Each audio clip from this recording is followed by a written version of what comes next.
Hello friends and welcome back for episode 36 of our Terraria 1.3 Let's Play. Hope you're all doing well today. As you can see, I've got my game paused because I started up and the world was instantly thrust into a solar eclipse. I was not prepared for this, I did not try to do this, and in getting ready, I actually was attacked by a giant moth, and as a result, in about 5 seconds, it dropped the Eye of Cthulhu, which I believe to be one of the best yo-yos in the game. So we're gonna try that out and see how things go. I wasn't prepared for this. I was gonna summon a solar eclipse, but I wanted to do it under my conditions, not the game's. So apparently after our assault on the world last time, the game decided it's gonna take back the streets and see if it can go on the offensive against me. That's real bad because actually my NPCs are not gonna be too happy about it. I am happy that I do have like a nice full day to do a solar eclipse, because last time I think it got quite shortened, due to when I guess I used the tablet or something like that. Oh jeez, this is probably bad. I just wanted to kill that nail guy and get him out of the freaking basement so I could move on and go somewhere else. There we go. Did he drop anything? No, he didn't. So there's a couple of items that I'm in need of. One of them drops from the fellow at the right door, actually. This is the merfolk character, creature from the deep. He can drop a shell, which I need to combine to create another item later on. So this is one of the things. The other thing, you might have remembered last time I talked about a little bit. Oh, look at that, he freaking stalks you in the night. That's so creepy. I needed to get another hero sword so I could continue on the path that I was going there. I believe this vampire can also drop a thing on occasion, or is that the item I got last time? Was that maybe the stone that I was after? I'm not sure, I remember. Alright, let's take it over in this direction now, because I'm starting to worry about my health a little bit. Very chaotic episode. That's okay, we'll try and make the best of it. I mean, honestly, at this point, my options are either do some of these side events or push us forward into endgame content, and I think right now, I could do it. I could be prepared to do it, but I think I'd rather do this for a little bit just to get myself even more prepared and do a little bit of the background legwork before it's like the point of no return and then I end up getting wrecked potentially by the final boss of the game. I'd rather avoid that if possible, at least for a bit. Plus, it's not like I don't have plenty of other tasks I could be doing. There's like 100 other actions that I could follow. Like I said, I mean, there's all the other events, as well as just all of the tiny little items that I'd like to look for. Several of them could be drawn from this. So anyway, that's my thought process behind it. Today, though, I would like to talk about something maybe a little bit more politicizing or polarizing than the rambling nonsense that I started the episode off with. I seem to get the impression that you guys were into last time when I talked about some YouTube-related affairs. Well, another one of those has come to my attention fairly recently, and I hope this is an okay context since we're just battling right now. There's not really anything super important going on. Unlikely to just completely miss something very important in front of me. But anyway, somebody that I'm not necessarily friends with directly, but someone that I'm acquaintances with and someone who I respect and who I do care about, ended up getting into this big old mess with a series of YouTube networks. Essentially what happened was he does a channel called H3H3 Productions. His name is Ethan. He's a really nice guy. He's very funny, and he does reaction videos, many of which are based on him watching other videos on YouTube and then kind of coming up with comedy around those. What happened essentially is he used a bunch of clips from, I don't actually remember the YouTuber's name, but it was like a kissing pranks video, and the network behind that video, Fullscreen, apparently was not pleased that he had done that and decided to give him a strike for that video. Now, by itself, I guess you could say that's, like, really unfortunate, and ultimately, like, that's just kind of the risk you run using stuff like that. Fair enough if you want to take that attitude, that's fine, I guess. I don't agree with it. I think that's kind of BS in the first place, because it's free use stuff. It's, well, not free use, but it's parody. He's using this with the intent to create transformative work. And everything that I understand, and again, I'm not a lawyer or anything, but everything I understand about how this all works is, you know, as long as you're creating a situation where you're not just redisplaying the content, you're giving it some sort of elevated status by doing something with that content, that for all intents and purposes, you're basically allowed to do that. And at the very worst, like, yeah, okay, you can get into situations like that. Sometimes people get they'll try to run ads on your video, they'll take them down. YouTube is a very strict and very unfortunate policy with this kind of thing. You get 3 strikes. If you go against terms of use, they will take your channel down, and it will be completely deleted. With 1 strike, as far as my understanding goes, and correct me if I'm wrong or if these things have amended or changed, and I don't think they have, but you get 6 months as sort of a probationary period to not get any more strikes, and in the course of that time, you likely will have your monetization disabled, so you can't make money off your videos, and you can't post more than 15 minutes worth of footage in one video at a time. So you've got to wait the 6 months, or file an appeal to get that video reinstated and back to normal status. So the situation that's come up is with this, with Fullscreen, the other network, the network that wanted his video claimed and his ad revenue passed forward to the YouTuber with which the original clip was taken from. They kind of looked at that as like, hey, since you're challenging us, we're actually just going to start claiming your other videos too, and we're going to exert pressure on you. And from what I've seen in the tweets that Ethan had been putting up, it seems like they basically responded with like a screw you buddy, you're going to go up against us, we're going to crush you kind of mentality. And basically they're going to try and get his channel taken down, which is essentially using the Content ID system to abuse the system to basically get what they want for their own reasons. Like, there's no real reason that that should have been going the way it's going.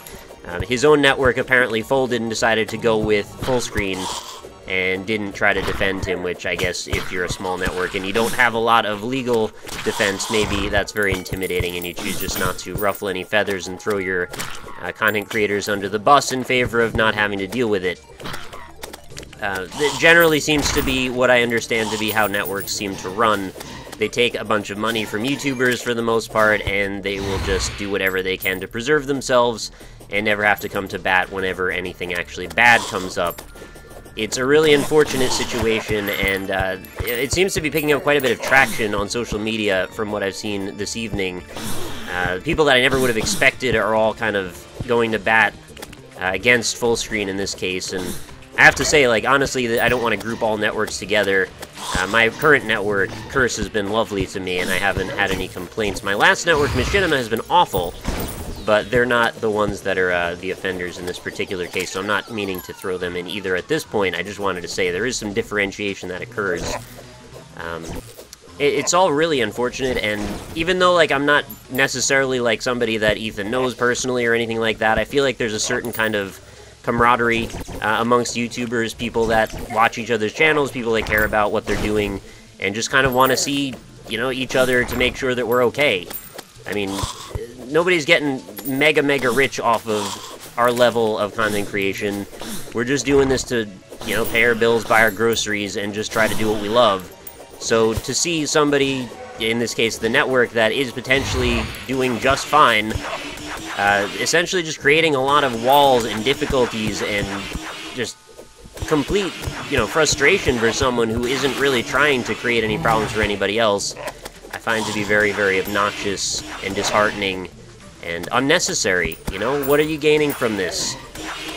Just stop being a dick to people. That's all I want from anybody. Stop being a dick.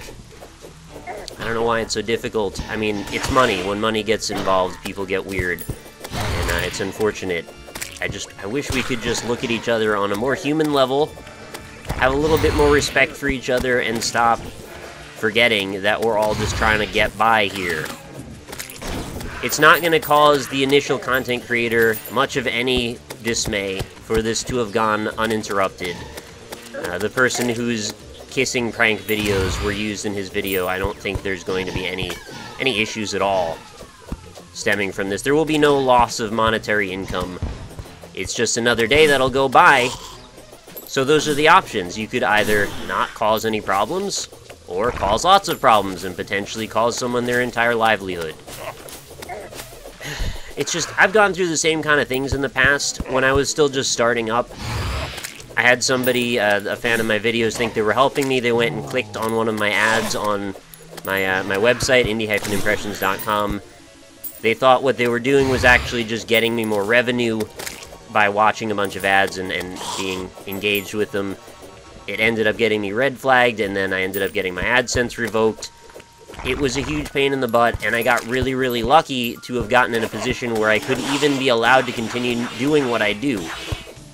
So I know the amount of stress that you go through when you have that kind of thing going forward, when it feels like you've got things kind of sorted out. Maybe they're not perfect yet, but you've got a direction at least that you can kind of commit your mind to. You know, this is what you care about doing, this is the direction you want your life to go in, you're gonna spend every day working your hardest to try and make this stuff happen. I know we're talking about YouTube videos, it's not a privilege, we're using someone else's service. I'm aware of all these things in case anybody wants to take those routes in their rebuttals. I'm not trying to be confrontational like that, I'm not trying to stir the pot in any way to be suggestive of the idea that I'm not aware of the entitlement that's going on in this case. We have chosen, though, to work very hard in what we're doing. We spend hours and hours, sometimes at the cost of our own sanity and health. And it's like, this is the path of least resistance sometimes that we just wish could be possible, you know? Just back away, let things just go the way they're going, and that'll be that. So, I mean, I understand where this is coming from. The frustration that goes into these sort of events is not lost on me, and I feel a lot more empathy and compassion for the fact that I went through the issue that I did. The situation was only resolved because someone happened to just randomly go out on a limb and decide to look into my case, and then wrote a story about it, and YouTube just was like, hey, you know what? We're not even going to contact anyone involved with this, we're just going to reinstate your AdSense account because it'll probably save us heartache and bad publicity in the long run. It's just it's a money game play, again. It's just, there's no reason this had to go the way it went. And I know in this case we're not necessarily talking about YouTube that's at fault here, this is a network, but YouTube has policies that are in place that kind of ensure that these sort of things keep happening. The way that networks have an incredible amount of power and pull over the channels that they represent, or even other channels, and the way that the strike system works, the way the content ID system works, all of these things have been proven many, many times to be able to be very easily manipulated in favor of whoever it is wants to make the biggest stink and has the most money. It just needs to stop, you know? I don't know enough to really be able to propose a better solution, but I know that there's one out there. I just think a little bit more humanity going into the situation, having a few more actual people behind it and a few less automated protocols could go a pretty long way. And then, you know, having the ability to own up when some of these groups screw up would be really great as well, because, I mean, as far as I'm aware right now, if only anything, they've doubled down on their stance against this channel. So, I don't know, I'm really frustrated by the whole thing, and I hope this all works out in a reasonably quick manner in Ethan's favor, because there's no reason for this to have happened in the first place. I mean, I can't even really go very far in the direction of trying to play devil's advocate, because what is really the point? I'm all about trying to take both sides of a situation, but I don't see another side of the situation very well in this case. I mean, you could say, yeah, it's his property. If you want to make that argument, I guess you're fair to make that argument, but can we just not? You just can't take the joke, like you can't stand being the butt of the joke? Is that why this has to go this way? I don't know. I just closed the door on a vampire. There we go. Anyway, I think that's kind of what I wanted to say about that. I just needed to kind of get that off my chest. It's the dark side of YouTube, and it's the side of YouTube that can very quickly turn against you, and where all your time and effort and energy spent for years at a time can just evaporate into thin air at the drop of a hat, because a series of events, sometimes completely out of your control, can come into play. Yeah, you could say, yeah, it's in his control that he used someone else's footage, sure, but there's any other number of reasons why the same kind of thing could have happened if, and it's happened to people with their own footage. If someone else, another YouTuber even, oh, we got Mothron wings, that's pretty sweet. If another YouTuber decided to put some of his videos into the Content ID system and claim them as their own, it's still sort of a guilty till proven innocent system. He could initially have his monetization revoked before there even is a contesting of that situation. And I've heard that they may have changed their process, but in the past it used to be that, well, there was any kind of currency or revenue being debated about where it was to end up, that revenue was defaulted to the claimant, not to the original owner. Why couldn't they just hold it until the decision had been made. I don't understand that one freaking bit. Anyway, there's a lot of issues. I recommend, if you have any curiosity about this, and I hope you do, look into the situation for yourself. Check out some of the data that's available.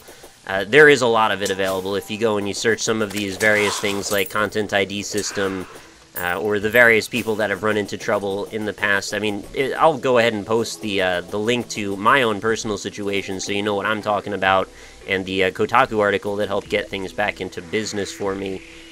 But yeah, look into it for yourself, see what you find out, see if you make heads or tails of the situation, you know, what your reaction would be. I'd be curious to hear in the comments how you feel about it. If you want to play devil's advocate, by all means, I encourage you to, and I'm sorry if this was too polarizing or anything. I don't mean to be, well, I don't mean to put you out for having to all of a sudden be exposed to something like this that you're not necessarily in the mood to hear. But at the same time, it's like people's livelihoods get put on the back burner because of this type of thing, and very quickly, people can just be completely displaced from the thing they spent years working on, over usually nothing. So, I don't know, I take issue with that. I don't think that should be a thing that happens. Anyway, let's go craft some stuff, because that's what we do here on the Terraria Let's Play. I've got some Broken Hero swords. Last episode, you might remember we had the True Knight's Edge. We also have this heavy Excalibur. What we needed to do is go ahead and grab that Excalibur, grab a hero sword, and craft them together. So let's go ahead and do that. Crafting takes place down here. I keep thinking it's an accessory for whatever reason. No. True Excalibur. Let's make you. Put those together, and we've got a terrablade. Look at that.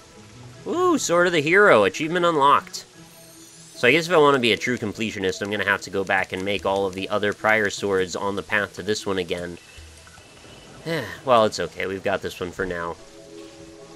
It's got insane knockback, very fast speed. And the big deal, I guess, is that it shoots this freaking laser.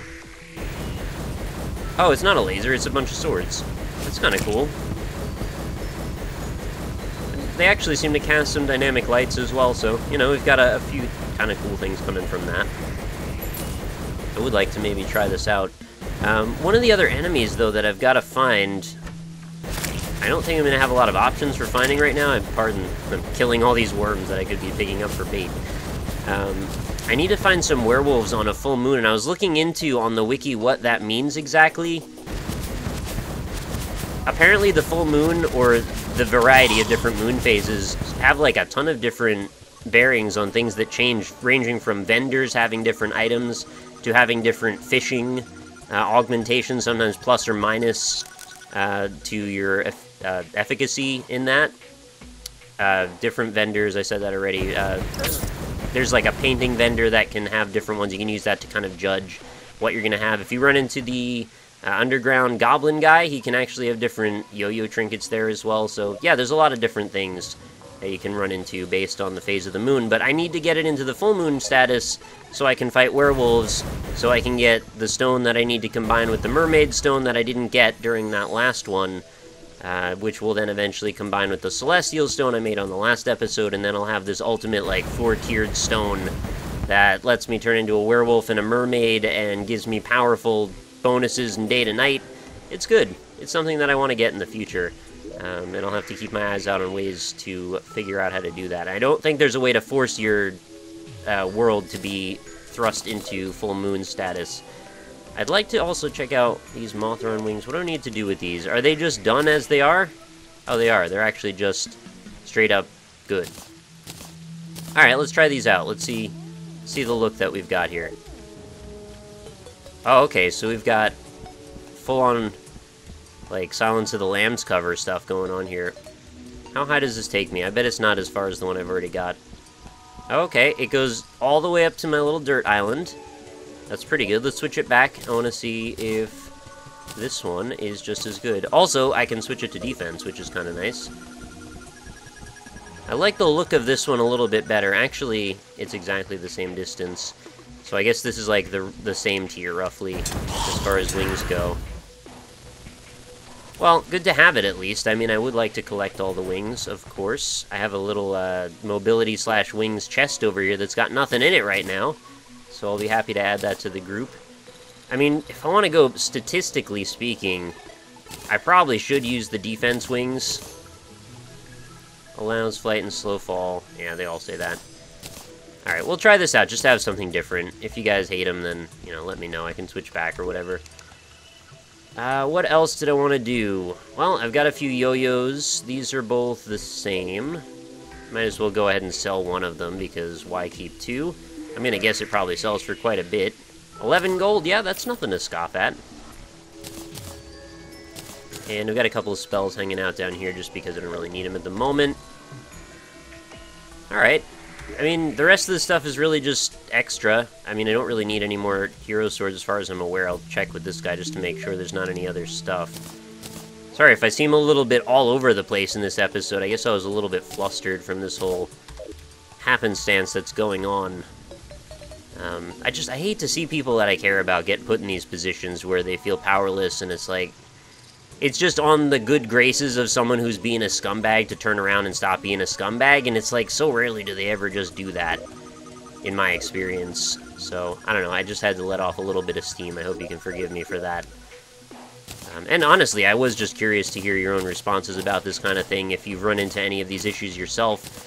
I have seen a lot of times, during the course of whenever I bring this up, I run into people that are like, I had a similar thing happen to my channel, and it was never resolved, or I talked to a few people, and it never went anywhere, and it's like, why does this have to be the way it is? I mean, I got the impression from when I was going through it that, from the other people that I'd talked to that were giving their own anecdotal evidence, it seemed sort of like, a lot of the time Google will, and this is not at all applicable in the case I was talking about earlier, but it seems like Google will allow channels to get very near their first, like, AdSense payout, and then they'll just collect your $99 in ad revenue or whatever it was going to be, and from there they'll just shut down your channel. And it's like, alright, well, we served the ads, we got the revenue from it, and we'll just take that back. Granted, I know that's a little bit of a tinfoil hatty type of thing to say. I don't have anything to really prove it, but it just seemed like there were, you know, tens of people that would come out that kept saying the same thing. Oh, it was just about big enough to make AdSense, I was going to get my first payout, and then a thing happened that I had no control over. I got red flagged for reasons they won't describe to me in the back office part of it, and they don't have to tell you anything. And they'll say it's for, like, anti-fraud reasons that they don't have to. And by the way, I'm farming for potential harpies up here right now in case any want to show up. But I think it's so frustrating. They don't have to give you any information, and they can also just keep your money if they decide to. I know, again, it's entitlement because, like, you know, don't use their service if you don't agree with their terms of service. But, I don't know. I'm not a businessman. I'm a businessman.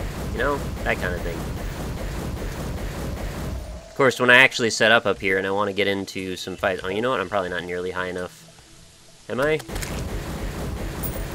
Yeah, I'm going to probably have to go way higher and set up near one of these clouds. I had a little fishing structure set up there that I thought I could make some good stuff happen with. But I didn't really run into much other than a few angry dragons. I was just going to collect some Souls of Flight so I could make all the other sets of wings that I've got. I figured that might be kind of fun to see. People have requested that, and I notice I've got quite a few of them in there now. But I think they're kind of spawning a little too slowly for me to bother with that at the moment. Let's see, the materials that I've got some frost cores, I could check that out. See, I've got 3 ice feathers, bone feather, tatterbewing, and butterfly dust. Each one of these individually is one set of wings. So something to check into for another episode then. Let's see what the frost cores need. Boop. We need 10 titanium bars or adamantite bars, and one of each of those. So there's 10, 30, 46. Okay. I don't think I have 46, but I just figured I would look anyway. Wait, that's the wrong one. I do, actually. Weird. I didn't expect that. So let's make the ice armor, because reasons. I kept saying every episode, like, yeah, one of these times I'll check to see if I have... I almost just made 2 helmets. I would have never forgiven myself. Thankfully, I've got 1 extra frost core, but I wouldn't have had... Or no, I would have had exactly enough to make 2 helmets. Prefer not to, obviously, but... Yeah, so what does this compare? We've got 10, 20, 13 versus 23, 32, 18. Pretty big difference. I mostly just wanted to make that, not because I thought I was going to wear it, but because I wanted to add it to my collection. which is starting to look pretty good.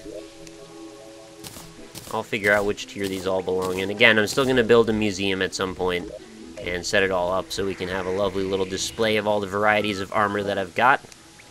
This goes here. Oh, you know what? I didn't realize I've got 153 chunks of ore that I have not turned into bars yet.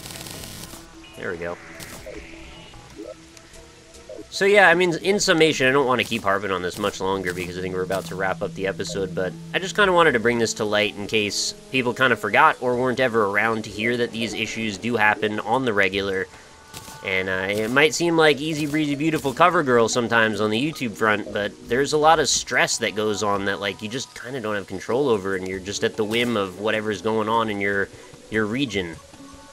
Sometimes you get stuck in a position where it's like, I didn't ask for any of this, but now all of a sudden everything I worked for is going to be completely deleted for nothing. So, just be aware, if you do get into it, you have to be ready to take on that. Might as well collect all these worms. And I'm not saying this to try to discourage anybody. For the most part, you know, there are a lot of things you can do to minimize your risks when it comes to this kind of thing. As long as you know, look ahead of yourself, see what people have done, what mistakes they've made, try and compensate for those as much as you can. I'm just looking for strange plants now. We close up here because I do have one, but you know, one is not enough for me. But look ahead of yourself, see what mistakes people have made, read lots about these sort of issues, get yourself as informed as humanly possible, and you know, you should have an okay chance of being all right after that. I mean, ever since I had that first issue back in fall of 2012, I mean, I've run into a couple of Content ID claims, but those are not the same as strikes. Claims are really not nearly as bad. Claims are just when somebody tries to monetize your video. Strikes are the one that actually has potential to ruin your channel. I think you can get like 100 million claims. I don't think it matters one bit, as long as you don't mind that you're not getting the ad revenue off of those videos. Anyway, I don't need to get back down the rabbit hole, but I just wanted to let you guys know, you know, if you are interested in doing YouTube, get informed, because you could save yourself a lot of heartache, especially in the critical early points when you're not totally ready to understand exactly what's happening at all times. You need to really go ahead and do your best to just get all the knowledge you can find. Suck it up like a sponge. Go on Reddit, even go browse our Let's Play, see what other mistakes people have made and how they got out of them. Ask your friends that are YouTubers if you have any, ask your friends that are Twitch streamers if you have any. Get in conversations, because it will benefit you in the long run. We did find one strange plant. Become a font of information. I've tried to do that myself, and I think it's served me fairly well for the most part. It's just, you know, again, you can't control it all the time. Alright, you know what? Let's go back and open strange plants. And I think we will close out this raucous demeanor of mine. Here we go. What did we get today? We got Shadow Flame Hades dye, which sounds incredible, and Living Ocean dye. I feel like I don't have either of those, actually. Let us see what we have got. Shadow Flame Hades dye. Is that... Wait, did I get that last time? Is that the blue? Oh, it looks purple to me. Bag, bag, bag, bag. And 1, 2, 3. Alright, that's really sweet. Do I really not have that? I have to check. I'm sorry. That's not the right one. It's a lavender purple looking... Yeah, I've got other Hades dyes. I guess I don't have that one in particular. Alright, that's a good one to have. I like it a lot. I think there's a lot of practical applications for that for what I've had prior to this episode, which is a lot of purple stuff. And we got the Living Ocean dye, which makes me a big blue blubbering buffoon, I guess. There we go. Crafted dyes. The end. Let's put these back away. Yep, neither of them quick stack. That's how I could have told very quickly if I had them or didn't. And we're back to a Rainbow Moon. Rainbow Moon. That's what I just said. Rainbow Man. Anyway, that's going to do it for today's episode. I hope you didn't mind too much. I won't tend to go on these rants for too much longer. I mean, for the most part, I'm going to keep the next episode and several after that likely pretty focused around the game. But I figured, hey, we needed to farm up some Eclipse stuff, and we did. Although we didn't get both of the items we needed, we did get one of them. And I should probably try for some reforges on this one, by the way. I don't know how expensive it is, but I bet it's a lot. It is 33 freaking gold. Okay. You know what? That's what we're going to go out on. 1, Thank you. Thank you very much. This freaking goblin, man, he screws me every day. Alright, well, thanks everybody for watching. I'm curious to read all of your feedback and comments on this one in particular. If you did enjoy the episode, make sure you leave a like. I do very, very much appreciate it. I'm still doing my best to do what I can to get ahead on YouTube, and it's great to have you guys here, and don't ever think that I don't appreciate you watching, because I do. Even the negative comments, I might complain sometimes, but ultimately, I'm just glad that you're here, and I'm glad that I have a freaking awesome community like you. And I know if I ever got into a situation like that, I'd have some people to talk to, and hopefully, it'd raise enough of a stink that they would fix it. So I've been trying to do the same thing for him, because I think it would go in the opposite direction if it was me. So, anyway, that's going to do it, guys. Thanks so much for watching. I will see you next time.